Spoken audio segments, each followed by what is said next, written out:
Bismillahirrahmanirrahim. Assalamualaikum warahmatullahi wabarakatuh. Perkenalkan, saya Ratna Jani dari kelas B dengan NIM O1171174. Baik, kali ini saya akan menjelaskan gangguan enzim pencernaan dan cara mengatasinya. Baik, langsung saja. Pencernaan secara umum. Pencernaan adalah serangkaian proses penghancuran makanan di saluran pencernaan secara enzimatis, dibantu gerakan peristaltik usus serta gerakan mekanis oleh gigi di mulut sampai dihasilkan produk yang siap diserap di mukosa usus. Sistem pencernaan adalah suatu sistem menerima makanan dan dicerna untuk dijadikan energi dan nutrien. Secara umum, sistem pencernaan bisa digambarkan sebagai struktur yang memanjang dan berkelok-kelok, di mana makanan dimasukkan melalui mulut serta mengeluarkan sisa zat yang tidak diperlukan oleh tubuh melalui feses. Keberadaan sistem pencernaan diperlukan untuk hemostatis tubuh dengan mentransfer nutrien, air, elektrolit dari eksternal ke internal. Dalam menjalankan fungsinya, saluran pencernaan pada manusia ini memiliki sistem persarafan tersendiri yang disebut dengan sistem saraf enterik. Sistem ini seluruhnya terletak di dalam dinding usus, mulai dari esofagus dan memanjang sampai ke anus. Sistem saraf enterik ini sangat penting terutama dalam mengatur fungsi gerakan dan sekresi gastrointestinal. Proses yang terjadi di organ pencernaan. Yang pertama, rongga mulut. Makanan ditampung di dalam rongga mulut, dikunyah dan dilumasi oleh air liur dari kelenjar saliva agar lebih mudah ditelan. Makanan akan dihancurkan secara mekanis melalui pengunyahan dengan bantuan gigi di dalam rongga mulut. Mengunyah bersifat penting untuk pencernaan semua makanan, terutama untuk sebagian besar buah dan sayur-sayuran karena zat-zat ini mempunyai membran selulosa yang tidak mudah dicerna. Membran ini melingkupi bagian-bagian nutrisi sehingga harus diuraikan sebelum makanan dapat dicerna. Selain itu, mengunyah akan membantu pencernaan makanan bersentuhan dengan enzim-enzim pencernaan. Kemudian selanjutnya, kerongkongan. Kerongkongan merupakan saluran lunak dengan panjang kira-kira 10 inci yang berjalan dari faring sampai ke lambung. Saluran ini terletak di belakang trakea dan mediastinum rongga toraks. Setelah turun di rongga toraks, esofagus menembus diafragma muskular. Bagian esofagus yang pendek terdapat di rongga abdomen sebelum berakhir di lambung.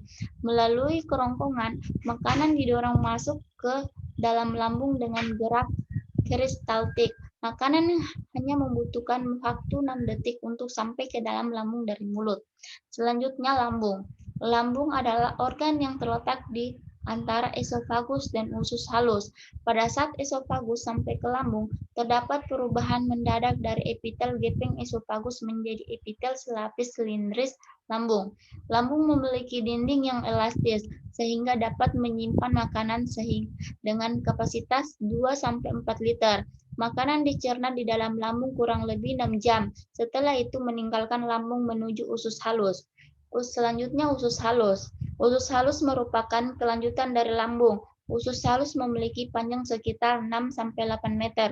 Usus halus terbagi menjadi 3 bagian, yaitu ada duodenum kurang lebih 25 cm, jejunum kurang lebih 2,5 cm, serta ileum kurang lebih 3,6 meter. Pada usus halus hanya terjadi pencernaan secara kimiawi dan tempat penyerapan zat makanan. Makanan yang masuk ke dalam usus halus ini bercampur dengan enzim yang dihasilkan dari hati dan pankreas. Selanjutnya usus besar. Usus besar adalah bagian usus antara usus buntu dan rektum. Fungsi utama organ ini adalah menyerap air selama proses pencernaan, membentuk massa feses, mendorong sisa makanan hasil pencernaan atau feses keluar tubuh, dan membentuk lendir untuk melumasi permukaan mukosa. Dan terakhir ada yaitu anus. Bagian kolon paling akhir disebut anus atau rektum, yang panjangnya kurang lebih 15 cm. Organ ini berfungsi sebagai tempat penyimpanan sementara feses, menahan feses agar tidak keluar secara tiba-tiba, membantu feses keluar dengan gerak peristaltik. Pada anus terdapat otot voluntar yang dikendalikan oleh kehendak kita. Selanjutnya, enzim yang terdapat yang terlibat dalam organ pencernaan dan fungsinya. Yang pertama, enzim yang terdapat pada rongga mulut. Yang pertama itu ada lisosim, berfungsi melindungi dan melumpuhkan kuman atau bakteri. Yang kedua ada peptide, berfungsi dalam menjaga keseimbangan cairan sel. Terakhir, bromelain berfungsi sebagai anti radang. Kemudian enzim yang terdapat pada lambung, yaitu yang pertama, enzim pepsin, berfungsi mengubah amilum menjadi maltosa dan glukosa. Yang kedua, enzim renin, berfungsi mengubah keseinogen menjadi kesein. Selanjutnya, asam lambung atau hasil zat kimia yang berfungsi untuk membunuh bakteri yang masuk bersamaan dengan makanan yang kita makan. Selain itu juga membantu kerja enzim pepsin dalam mengubah protein. Selanjutnya, enzim yang terdapat pada pankreas, yaitu yang pertama ada enzim tripsin, berfungsi untuk mengubah protein menjadi polipeptida. Kemudian ada enzim lipase, pankreas berfungsi untuk mengemulsikan lemak menjadi asam lemak dan gliserol. Kemudian ada enzim amilase, pankreas berfungsi untuk mengubah amilum menjadi disakarida. Selanjutnya ada enzim karbohidrat pankreas berfungsi untuk mencerna amilum menjadi maltosa. Selanjutnya, enzim yang terdapat pada usus halus, yaitu yang pertama ada enzim maltase berfungsi untuk mengubah maltosa menjadi glukosa. Selanjutnya, enzim laktase berfungsi untuk mengubah laktosa menjadi galaktosa dan glukosa.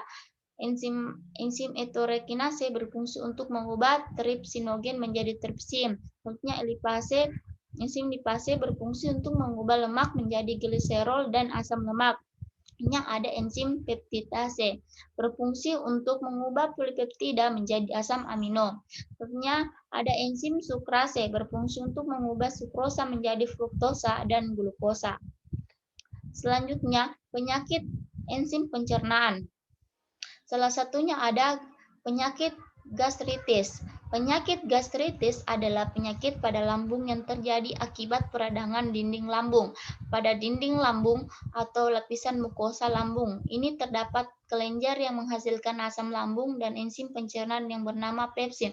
Untuk melindungi lapisan mukosa lambung dari kerusakan yang diakibatkan asam lambung, dinding lambung dilapisi oleh lendir atau mukus yang tebal. Apabila mukus tersebut rusak, dinding lambung rentan mengalami peradangan. Secara umum, gastritis dibagi menjadi dua jenis, yaitu gastritis akut dan kronis. Dikatakan gastritis akut ketika peradangan pada lapisan lambung terjadi secara tiba-tiba. Gastritis akut akan menyebabkan nyeri ulu hati yang hebat namun hanya bersifat sementara. Selanjutnya, prinsip penyakit gastritis. Seseorang yang menderita penyakit gastritis erosif hingga menyebabkan luka atau pendarahan pada lambung, gejala yang muncul adalah muntah darah dan tinja berwarna hitam. Akan tetapi, tidak semua nyeri pada perut menandakan gastritis. Berbagai penyakit juga dapat menimbulkan gejala yang mirip dengan gastritis, seperti penyakit Crohn, batu empedu, dan keracunan makanan. Selanjutnya, penyebab penyakit gastritis. Adapun penyebabnya terjadi akibat peradangan pada dinding lambung. Dinding lambung tersusun dari jaringan yang mengandung kelenjar untuk menghasilkan enzim pencernaan dan asam lambung.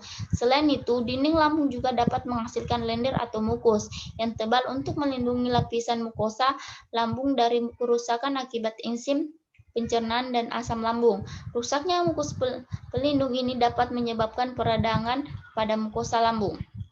Beberapa hal yang dapat menyebabkan rusaknya mukus pelindung adalah yang pertama, infeksi bakteri, kedua, pertambahan usia, ketiga, berlebihan mengkonsumsi minuman beralkohol, yang keempat, terlalu sering mengkonsumsi obat pereda nyeri, yang kelima yaitu autoimun. Selanjutnya, obat yang mengatasi penyakit gastritis dan cara kerja obatnya. Obat yang dapat mengatasi gastritis yaitu obat antasida. Antasida mampu meredahkan gejala gastritis, terutama nyeri. Secara cepat, antasida bekerja dengan cara menetralisis asam lambung. Obat ini hanya bekerja saat kadar asam lambung meningkat. Dengan begitu, keluhan akibat naiknya asam lambung seperti nyeri ulu hati, rasa panas di dada, mual, muntah, atau perut kembung akan merendah. Obat ini efektif untuk meredakan gejala-gejala khas gastritis, terutama gastritis akut. Obat gestasida yang dapat dikonsumsi oleh pasien adalah aluminium hidroksida dan magnesium hidroksida. Untuk membantu meredakan gejala dan penyembuhan gastritis, penderita perlu menyesuaikan gaya hidup dan kebiasaan. Penderita akan dianjurkan untuk membuat pola dan jadwal makan yang teratur. Penderita yang sering makan dengan porsi besar akan dianjurkan untuk merubah porsinya menjadi sedikit-sedikit sehingga jadwal makan menjadi lebih sering dari biasanya. Selain itu, penderita sebaiknya menghindari makanan berminyak, asam, dan pedas guna mencegah gejala gastritis bertambah parah. Itulah tadi penjelasan saya, kurang lebihnya mohon dimaafkan. Assalamualaikum warahmatullahi wabarakatuh.